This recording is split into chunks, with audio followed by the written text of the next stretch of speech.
bit for only me and you. But hello and welcome to Indie Comics CreatorCon, the convention by creators for creators. My name is Jamie Jones. I'm a cartoonist and panel director, program director for this convention, and that's crazy. This year we took a stance on making panels that mean something, topics that could lead to actionable advice for creators new and old. So, just what makes art jump out at editors and publishers, and just who is making the call for the stuff for you to work at their company. Here are some of the tastemakers: Mike Marts, Heather Antos, Eli Schwab.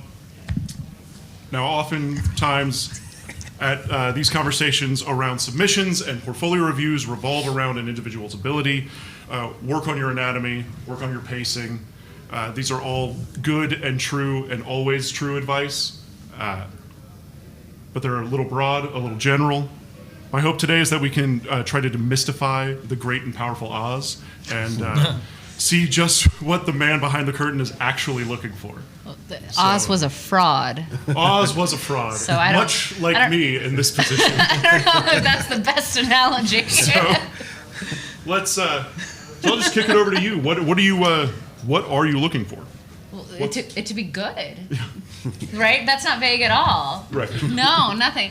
I mean, it depends on a variety of things, right? You know, a lot of what, just speaking art specifically, a lot of what I work on is licenses, right? And so it's not just what I think is good or cool or whatever. It's what I think, you know, the folks at Paramount on Star Trek will align with and approve, what the folks at Nickelodeon with Teenage Mutant Ninja Turtles will like and approve. And every brand has different guidelines and things they look out for. Like on Sonic, on the Sega Comix with Sonic, it has to, like, they will give us notes like, move this 2 pixels over to the left, right? Like they get that. I wish I was joking with that, but it is like, the notes I get back are literally like pixels, because they want it to look a certain way. And so there's a variety of flexibility in and of that. But that's why I say to artists, when you are submitting your portfolio to an editor,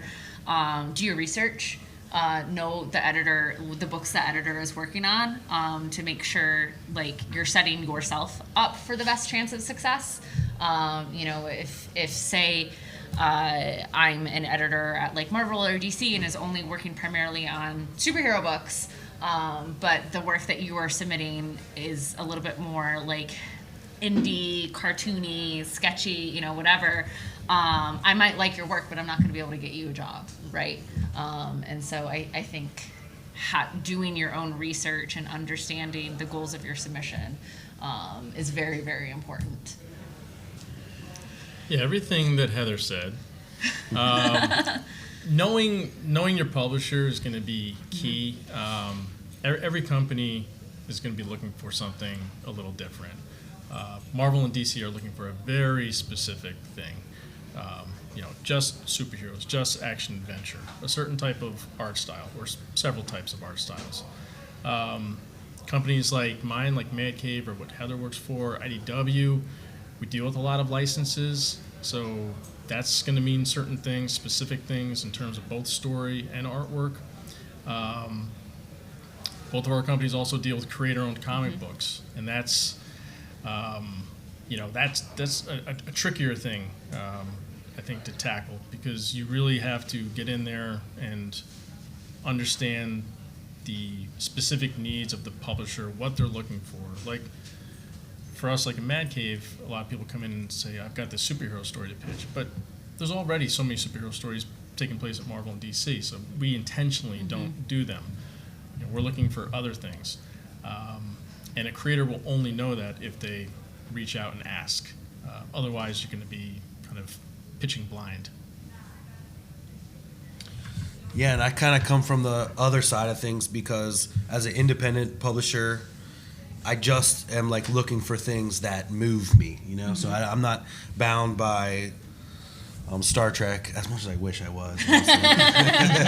But, you know, it's like when I take a pitch or when I find something, it's just like it needs to be different and new and fresh and something that like I almost can feel in a moment of looking. Like all I need to see is like one thing and it like catches me, and that's like your personal art style coming out, or your like singular vision that like moves an independent creator, something that someone would see on the shelf and be like, this is different and this is what, you know, this is what brings me in. So for me, it's like I need to feel your passion for what you're creating.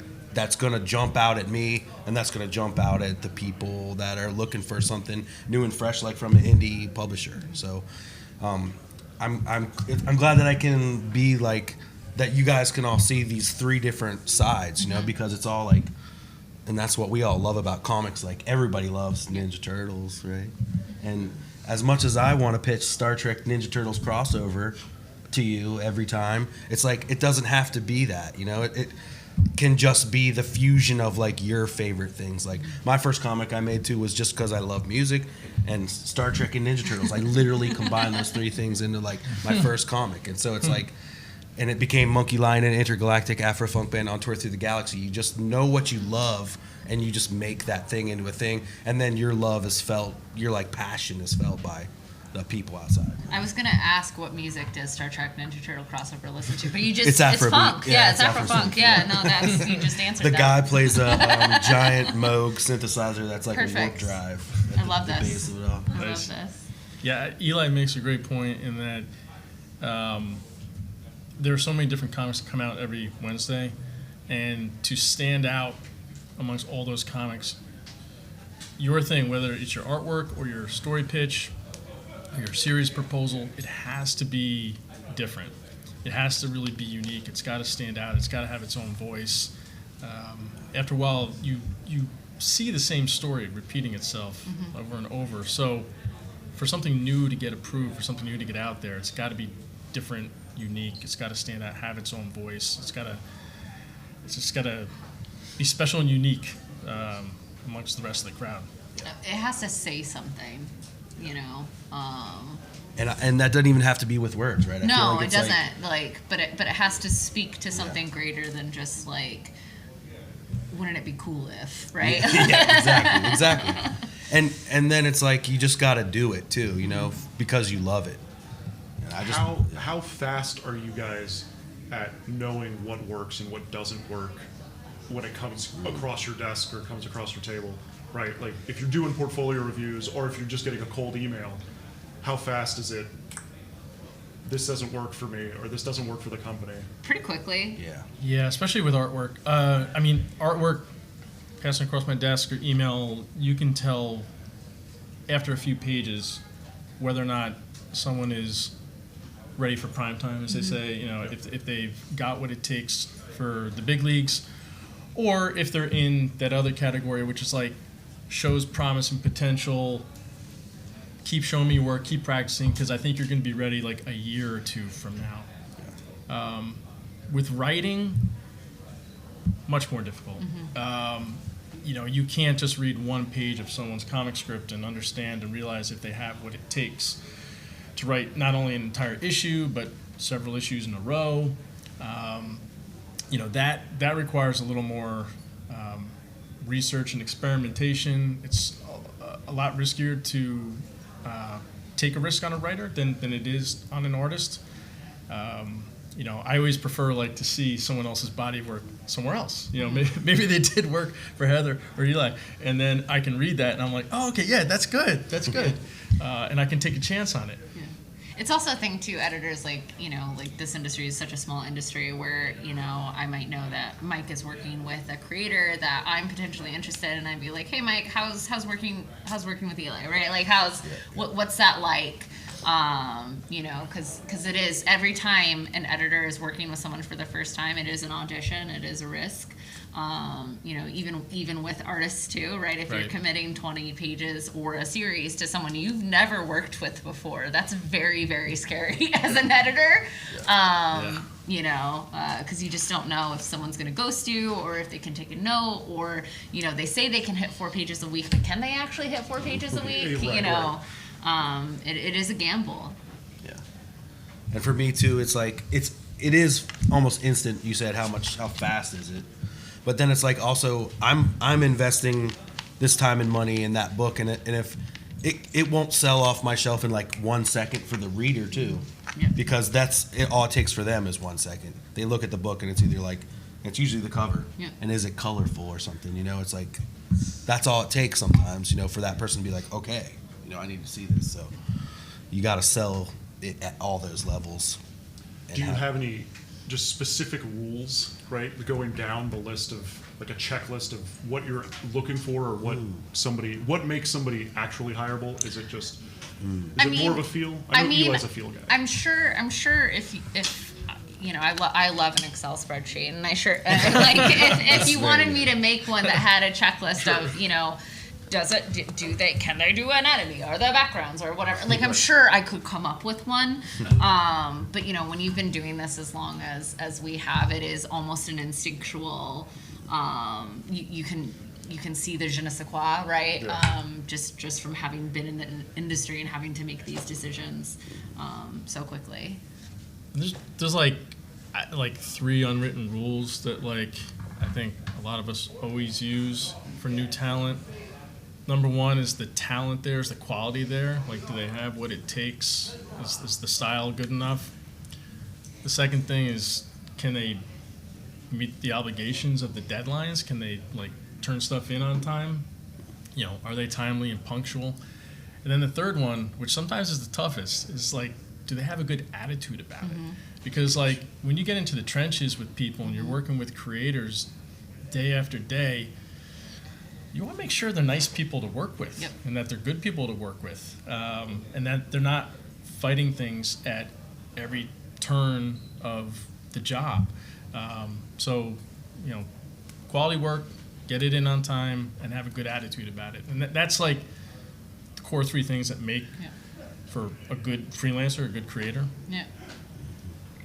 And just with that attitude, I feel like you can see is this person full of creativity, because it's not a thing for me as much with the page timing, because people they bring me their finished book. It's a lot of times it's I've been working on this every night for the past 3 years or something like that. And so then I need to think too, is it going to take them 3 years to for do their the next one? issue? Yeah. Or are they at this point now where they learn for 3 years, and then I can invest in that first one knowing that there's a second one coming up, or they're just full of ideas and they're oh my God, this happens and this happens and this happens, so I know that when I'm starting this road with someone, that they're full of passion and ready, and they learn so much in that first 3 years, then they're ready to crank out the next 3 or 4. And so do I see this bright future with them? Yeah. I often say comics is a team sport. Really? It goes on with that whole attitude thing. My number 1 rule in comics is just don't be a dick. Yeah. We're all in this together. I have don't be a dick stickers at my table. Please come hit them. But it's true. It can be such a grueling, unforgivable experience creating anything. And then to have to deal with an asshole on top of that, no, thank you. So it's really, we're all in this together. We're all trying to create something. Might as well get along while we do it. Yeah. Right. Can you add to the whole thing? Don't make it more stressful by being a jerk. Yeah. Y'all are looking at me like I have planned questions for y'all. I'm just listening. What do you want to know? I thought you had an agenda. Moderator. I have an agenda. We've got an agenda. Would you like to open it up for questions? Would you like to? Yeah, what do you guys want to know? Yeah. The way we're going to do this, just so we know, when we call on you, you will ask a question. I will repeat the question for audio. Got it. Okay, great. I'm not the guy that. I'm here, but I'm not here. I don't often see actual submission guidelines for some larger publishers. Is it a good idea? I mean, Eli, you were sort of saying this is exactly what happens for you. I just work on my own comics.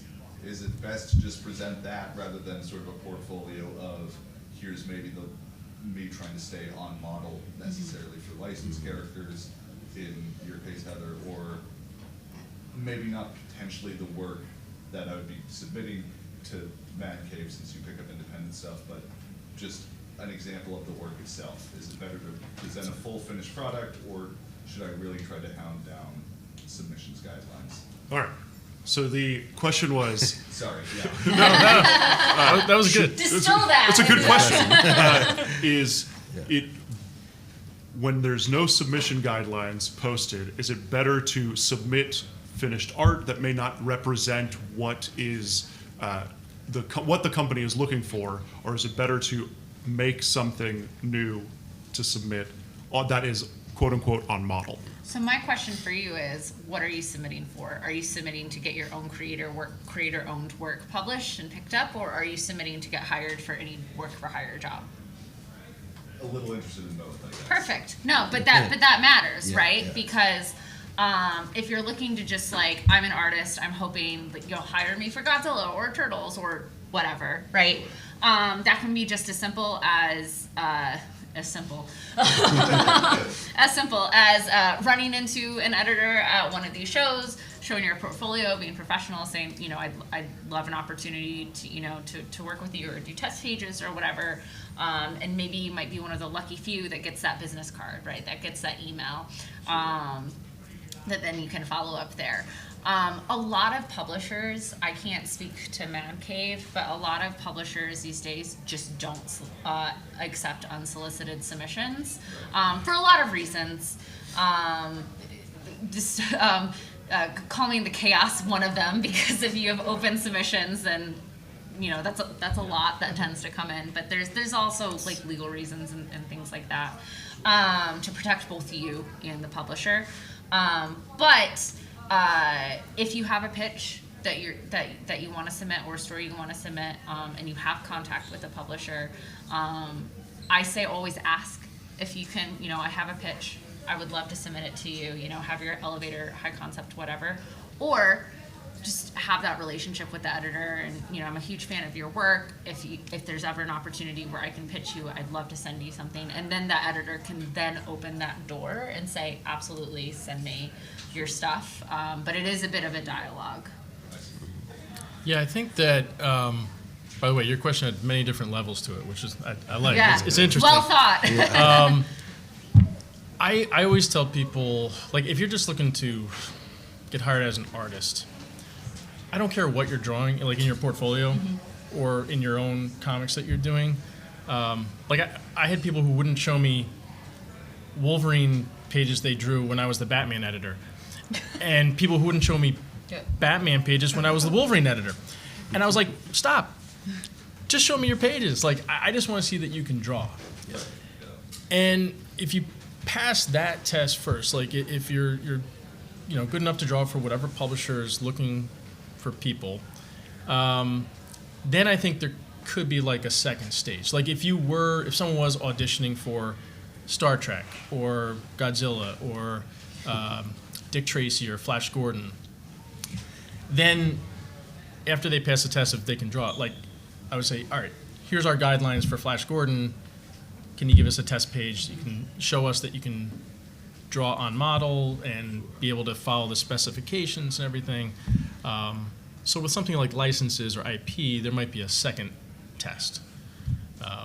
But you know, for the first test, I really always just want to see, can you draw? Yeah. You know, can you tell a story? Can you mix it up with, you know, some good action pages and then a few panels of some quiet stuff, showing variety? That's what I want to see. It doesn't necessarily have to be like a Flash Gordon story. Sure. Yeah. Yeah, and for me, like, I have just open submissions on my website, and Everyone submit to him yeah, right you can do it. now. Just go, cosmicnineproductions.com. But you know, it's crazy, because I get a lot of stuff, and sometimes, like, I got this one guy from, I think, Italy, and he sends me a new book every week. He just like keeps sending me new books, and they're all really good. But now I'm like, well, I don't know what to do now because you just sent me like 100 books, and I have and they're all good. I don't know what you expect, you know. But then I have other people that just send me a PDF with no, like, I don't even need like a full cover letter or something like that. But like, I need to see the book, but then I also need to see like how we were talking about like your person and like what this story means to you, and like, you know, if you're writing to me and you're like, my buddy wants a gift, and I want to collect all the Ween zines you did, which was the coolest thing I ever got. But like, you know, I just need to see that, like, the heart and soul of your book plus the thing. So like if I get a submission and it's just the PDF, I'm like, I'm not even gonna look at it because you didn't even give me a slice of your heart. I'm gonna need that slice. But like, you know, so it's like that's the guideline, is like, you know, for an independent publisher. And then a lot of times I write back to people and I'm like if it's not, like we were saying, like art's got to be like up to a certain standard, you know, it's like I'll just send a letter back to people being like, you don't need me yet, you know, you need to like publish this yourself because you can do it now. It's easy, you know. Comix Wellspring sponsoring the thing, not a sponsor for me, but you know, it's like you can just print your own book, and you should just do that first, you know, and like you said, come here and give it to people, and so you don't need a publisher yet. If it's your first book, if you're like working through something, just get it in print and just do it. And then take it around and show people. And then you get your second book, and then you do like a little more, and then once you have something, you know, something that really shows what you can do, and maybe even shows me the growth, where issue 1 was like flat people doing things, issue 2 is like you got something else, issue 3 you're like got gray tones, ink wash, you know, and I can see a growth there, and I'm like, okay, now this is something we would want to start with, you know. So you can do it yourself first and then bring it around. Yeah, that's a good point, because it's never been easier to create your own stuff and get it out there. Yep. Yeah. You know, when I was breaking in 30 years ago, like you couldn't easily self-publish something. You couldn't put something up on the internet. There was no internet yeah. wasn't really around. There was no internet. It was kind of around, but not really. So, you know, these days you can very easily put something together, get it out there, get it in front of people. Yeah. And what Eli's saying is that's true wisdom. Like, just having something physical to give to people. Yeah. You know, that's a comic. You know, and I can look at it and be like, this is great. This person knows how to tell a story. They know how to draw. I'm going to consider them for something I have next year. And like if it's a fan comic or something too, like, you know, you make your Turtles fanzine or something, and it's like mind blowing. It's happened. It happens all the time where these people make they make a tribute zine. Daniel Warren Johnson, one Exactly. of his first was Green Leader. Like, oh yeah, and he made a Star Trek one. He made a Star Trek So one too. good. The Martok. General Martok. Yeah. Same thing with the guy who does Little Vader. Jeffrey. Oh yeah. Yeah. I can't think of his name, but yeah, he started off with zines. And, Yeah. You know. It's Sure. Yeah. You had a lot of questions, so. I came here late. What was your website? Oh, CosmicLionProductions.com. Thank you. Lion, like, Can you do the? it's like, all right. Okay, gotcha. Not like I'm lying to you cosmically, you know. It's like, Yes. Hi. So going off of what you're saying about, you know, don't just send a PDF and nothing else, and, you know, include your heart in there. My question for all of you, also going off of what Heather was saying about how there aren't that many publishers who take open submissions, but of the ones that are, generally, you know, I've seen that you're looking for some sample art. oh, jeez. What are you doing? We're in the middle of a panel. I know, you need to take these two. If I get stolen, delete them. All right. Top one. Top two. Oh, top two. Those are for you. Thanks, man. Yeah. Thanks, Cool, man. thank you. Hungry. Just for the people at home, Matt Sardo walked in with a huge stack of pieces. He's the organizer, and we thank him. For the people at home. Sorry, How continue. unprofessional. Start over. Yeah. What just happened? That was a pizza whirlwind. Wow. I'm glad we didn't witness a catastrophe. Oh, it could have been bad. So generally, I've seen publishers who are taking open submissions are looking for sample art and at least like a synopsis, whatever their definition of that is. And so let's say you or whoever on your team looks at submissions, it checks all your boxes, you feel like it has the je ne sais quoi. When you're looking through the materials, like what do you focus on the most, or like what might turn you away from a submission that otherwise, I guess what I'm getting at is we're working on me and my team are working on a pitch right now for Mad Cave and also for Dark Horse, who also takes submissions. And the synopsis is the bane of our existence, and trying to make sure it's what they're looking for, and also like does justice to the story that we're creating. So yeah, I don't know, any guidance that you can provide on that. Well, Mad Cave editor. Mad Cave look for in their submissions. I'm going to try to summarize for Yeah, go ahead. So, the book's got the je ne sais quoi. It's got the juice. Everything's ready. It's professional looking. The submission has a log line, has all the things. What is the thing, I guess, that will turn you away if it's already great? What's gonna get you not to look And at I guess it? specifically also in like the text portion of the submission. where In we the have to writing sell portion you. of the submission, Right. how do we sell you something? I want you to come around before. I just want you to like follow me and summarize everything I say. I in can use him one. in meetings. Yeah. Right. Human summaries. Yeah, instead of AI. Exactly. I mean, it kind of goes back to things we were talking about earlier, but the more unique and different a project can be is going to help it. Things that might hold it back, none of us here at the table are a Marvel or DC, so what we put out each month is somewhat limited, and what that means is that we have to make sure every project that we do is distinct and unique and different and doesn't smell, taste, or feel like that thing we put out 4 months ago. So knowing a company's catalog or library in advance of submitting your pitch isn't a bad idea. Just or if you have a contact there to say, do you have something like this? But it can work. The submissions portal, which I guess you'll be using Yes. at some point in the future. We don't accept all that many projects from the submissions portal, but one of them that we did, the artist out here, Tony McMillan, Attaboy. We picked that one, great graphic novel. The other one we picked from the submissions portal, Mushroom Night, ended up being a project which got our company its first Eisner. So it can work. It can work. Those are two pretty good stories that came from that. Yeah, That's we were lucky, but it was one of those things where we saw those and we were so certain, oh, this is so good and different, unique. We have to grab it before someone else But does. that's that je ne sais quoi, right? Exactly. That's exactly that. I think another thing too that will hurt or help you when pitching are the comps that you use. So it's the Matrix mixed with Wizard of Oz, right, or whatever, right? Whatever comps you pick. You want them to be relevant enough to today, right?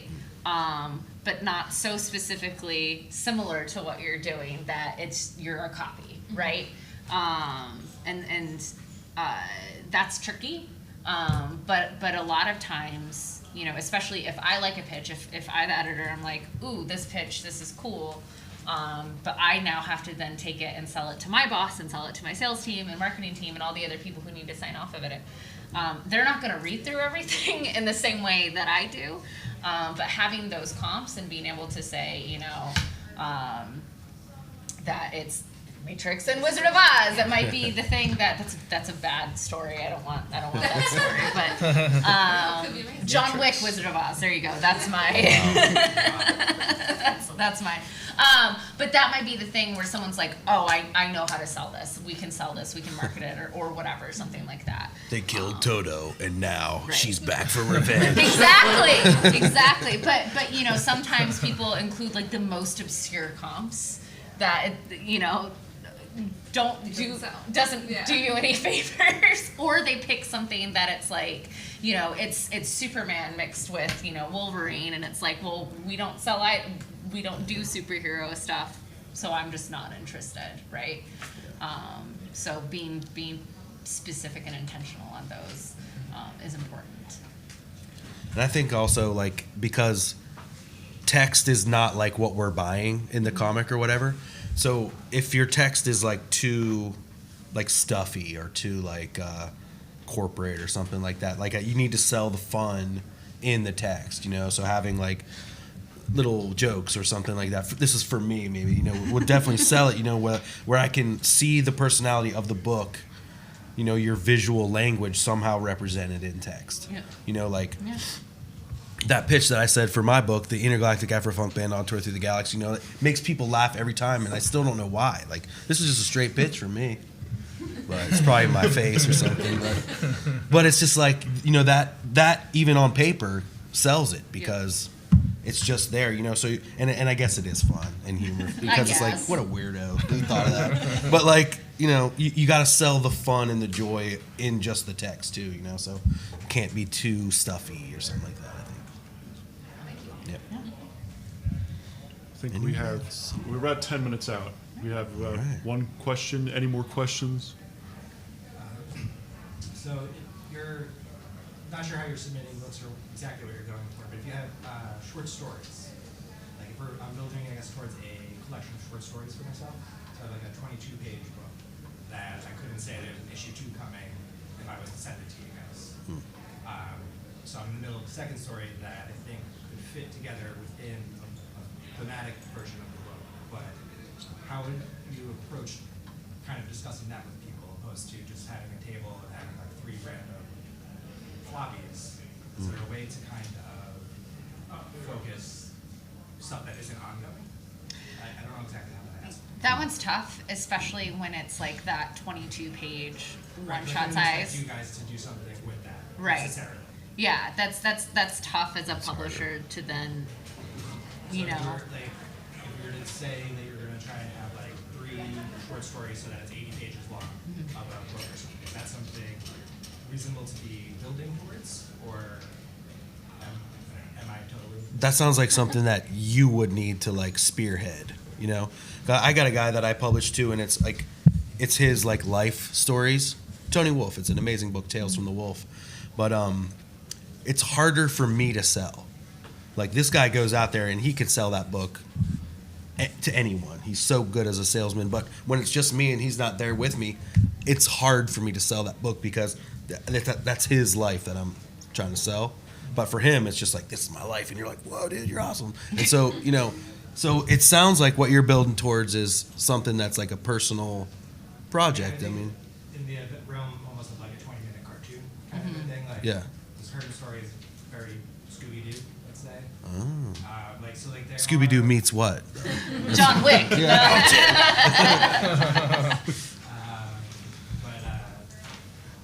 Right, so like if they're all going to be like urban fantasy stories or something like that, like I feel like they can work as a collection, but that's just. So you're talking. I really have to go indie in order. Themed. It seems like it. Themed anthologies. Yeah. Versus pitch as a whole. Yeah. As like a single story. You gotta go the Is Jamie that Jones route. Anything like, is that something that is anyone looking for? I can only think the people doing anthology stuff, it's all self-published now, right? Like It's mostly all self-published, or it's multiple creators involved in it, right? It's not just one, you know, one person doing it. I mean, if you get it to a point where it's like, you know, 160, 200 pages that can be published in like a graphic novel form, depending on what you're, you know, depending on the content, which I don't know, but you know, that's something that like a more literary publisher might be into, like a Top Shelf or like something of that nature, and Abrams, whatever, dependent on, you know, if that fits on the line with what they're doing. But when it's the smaller bite-sized portions of that, it's, unless you already have a significant following, that a publisher can then like, you know, project a certain amount of. Yeah, it's tough. It's very, very, it's the niche of the niche of the niche, which is cool. But it's harder on a you know, a marketability. It'll be a good example of your writing Work, style, your work. Like, you know, just to, if you're writing anthology short stories and showing it to people, it's certainly a good example of. It's a good portfolio. If you have chops. Yeah. Anthologies traditionally don't do well for most publishers. as much as we all love them, they're a hard sell. It's hard for retailers to say, like, this is something I want on my shelves. So because of that, we rarely take risks on anthologies unless, like Heather said, it's something where all the top name creators in the business are coming together to do this one thing, or it's a charity anthology, something like that. Yeah. And for you might even want to look for other people that are making similar type of stories, and then you can build something even bigger, like urban fantasy illustrated, or something. Okay, yeah, exactly, or something. Yeah. I literally just told an anecdote about Tony Wolf, and he just came in the door.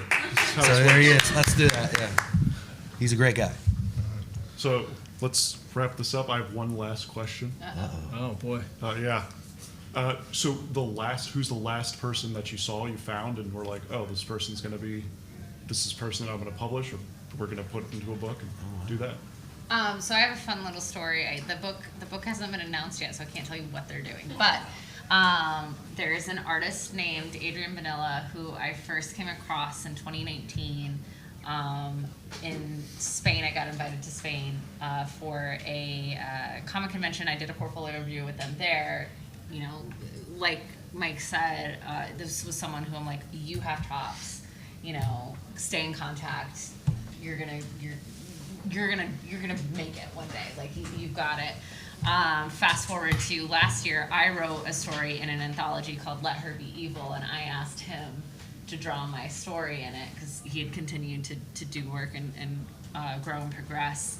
And I had hired him for a couple covers just to audition him to see how he's working with the licensors and everything like that. Really blew me away. Just great attitude, hit his deadlines, and just like incredible work. And I just got to offer him 12 issues of an upcoming series. It's going to be a pretty big series for us. Great. So it just shows too, like, patience and consistency. And I'm so excited for the world to see his work because he's so talented, and I cannot believe that no one has snatched him up yet. For me, I thought my answer would be Oliver Bly, who did Mushroom Night that we were just talking about. But there was a third person that came through the submissions portal, and we accepted their project. It's this creator, Pierre-Alexandre Comtois, and this project he pitched us is called Sunder. And just like Oliver Bly, this is the first graphic novel, first comic work he's ever done. And you look at it, you're like, what? This is the first one you've ever done? You're ready. It's an OGN, original graphic novel, that's kind of like Bone, like in that flavor, kind of like an all ages fantasy type thing.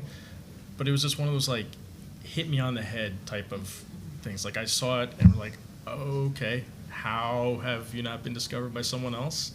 So happy that I was the one to see this. Let's get it on the production schedule. Let's get you a contract. So that's the last person I think that came across my desk. Yeah, I had this brother team come up on my desk as well. A team of brothers, and the Clardy Bros, and I think they're coming later today. But they submitted this story, The Mangled Man, to Heavy Metal, and my press guy works for Heavy Metal, and they declined the story. So he was like, "Eli, I got this really good story, but Heavy Metal like didn't want it or something." I was like, "Let me see," and it's amazing. It's crazy. They're gonna have zines. They're coming sometime today, but it blew my mind. Amazing. Yeah, it was so sick, and it was so Heavy Metal, and I was like, why did they not take this? So I was like, I'll definitely take it, and it's gonna be a 8.5 by 11 killer. Nice. Mag. Yeah, it's sick. Yeah. Cool. Well, thanks everybody for coming. Thanks for doing this. Thank you to each of you. I was gonna say, everyone say where you're at if people want to come talk. Yes. Oh, yeah. More, or say Well, I'm over in the Cosmic Lion Island. We're in there, and we got almost 10 different creators from Cosmic Lion there. And yeah, you'll see us with the big sign in the back. I'm in the big room G8, maybe? I'm right next to Heather. Yeah. G5. G5. You're G5. G5. Thank you, Jamie. Yes. G5. I'm in the big room. I'm next to Marts. I'm D8. Lots of stickers, mystery bags, lots of little goodies. Nice. No lions. Oh, well, you're right with all the other Cosmic Lion people there. It's That's true. it. It's true. I'm honorary. You guys both are, yes, absolutely.